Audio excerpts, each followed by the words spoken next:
భద్రాద్రి కొత్తగూడెం జిల్లా అశ్వరావుపేట నూతన మున్సిపాలిటీ ఎన్నికలు ప్రారంభమయ్యాయి.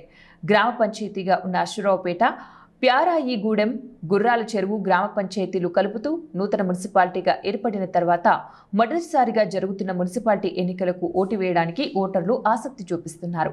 మొత్తం మున్సిపాలిటీని 22 వార్డులుగా విభజించి 35 పోలింగ్ కేంద్రాల్లో 16,850 మంది ఓటర్లు తమ ఓటు హక్కును వినియోగించుకుంటున్నారు.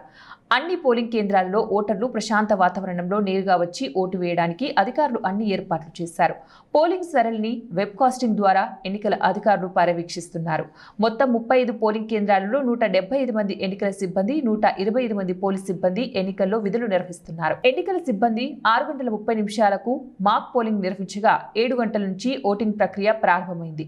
ఈ పోలింగ్ సాయంత్రం 5 గంటల వరకు జరుగుతూ ఉండగా మున్సిపాలిటీ పరిధిలోని ప్రభుత్వ, ప్రైవేటు విద్యా సంస్థలకు ప్రభుత్వం సెలవు ప్రకటించింది.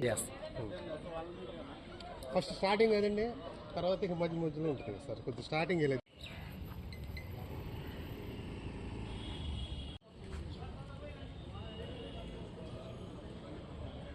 Okay sir. నమస్తే.